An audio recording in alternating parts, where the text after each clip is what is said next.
This is I Expect You to Die 3, Cog in the Machine, the rare VR threequel that continues the story of Agent Phoenix and his efforts to thwart the diabolical Dr. Zor, though this time around, there's a new villain on the scene as well.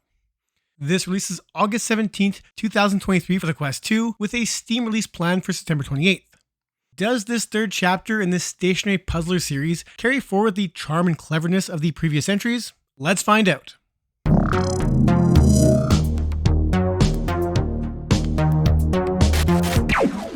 Hello Super Spies! Before we get to it, if you enjoy this content, don't forget to hit that like button, subscribe if you haven't, and leave us a comment with your thoughts on this release.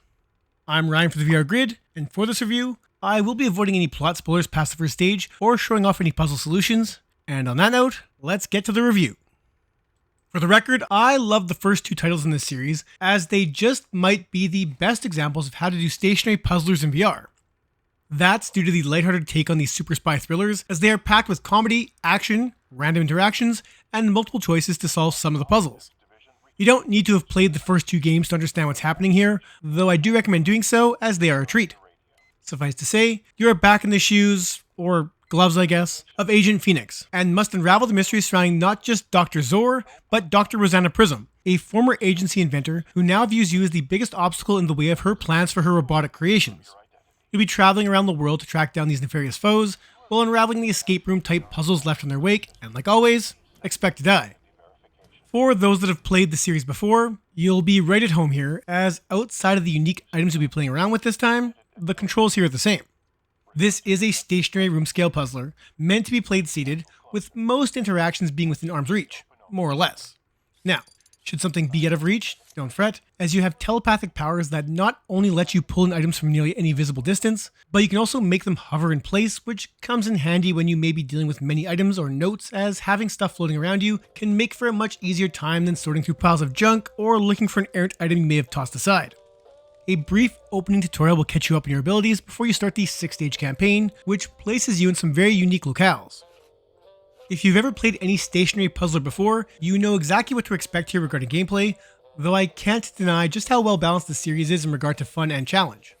It's up to you to pay attention to everything around you, as even a seemingly useless item may have some significance as you solve each of the stage's many smaller conundrums. Your handler may offer the vaguest of clues, which typically just tell you where your attention should be, which is great, as each discovery is its own reward.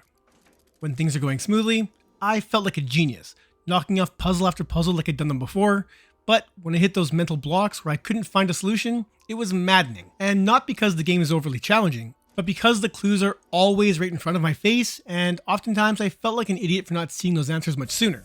Throw in that many of the puzzles have multiple solutions, hidden collectibles, that some items could just be there to trigger a funny joke, and that each mission has secret objectives, and you get a rare puzzler that offers up replayability as well.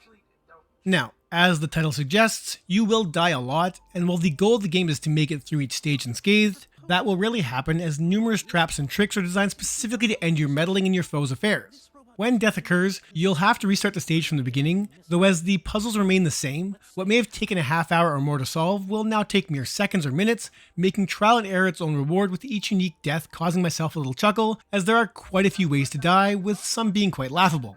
Fortunately, there is no save system in here, so if you find yourself stuck in a puzzle and can't complete it, your only option is to leave the game hanging or quit and restart, which can be annoying, but like I said, getting back to where you left off should only take a few minutes at most. Each stage in the game looks great thanks to the stationary nature of the game, which allows for some highly detailed locations. You'll find yourself in a large foyer, in a mine, a sky tram, moving car, and a few more areas that all look great, carrying with them a slightly cartoonish art style that lends itself to the lighter tones of the series. While this thematically looks identical to parts 1 and 2, I would have liked to see a little evolution in the visual style, be it larger areas or some more dynamic lighting, but I'm honestly being nitpicky when it comes to the presentation, as what's here shines for a room scale puzzler. Many items can be used in some fun and clever ways, offering up a ton of effects and interactions that do make this world feel tangible and authentic. Add in a decent little physics engine, along with a very slick looking James Bond style opening credits sequence, and you get a very complete visual package with very little to complain about. Unsurprisingly, the audio design is also on point, with your handler returning to do a bulk of the talking as he breaks down the narrative and offers commentary during each mission via an earpiece picked up in the opening mission.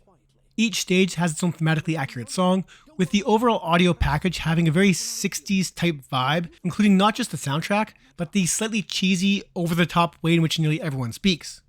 The performances are all fantastic, and while the stationary nature of the game maybe isn't the best showcase for spatial audio, it's here, and when I noticed it, it added to the overall immersion.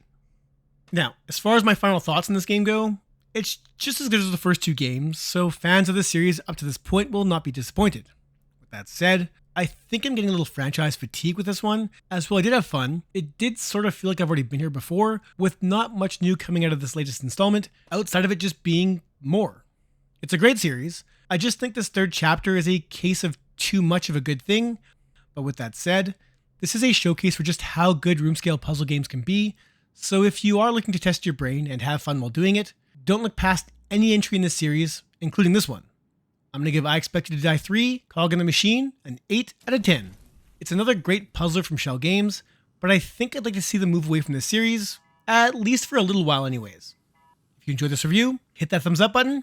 And that's it for this one. Thank you so much for watching.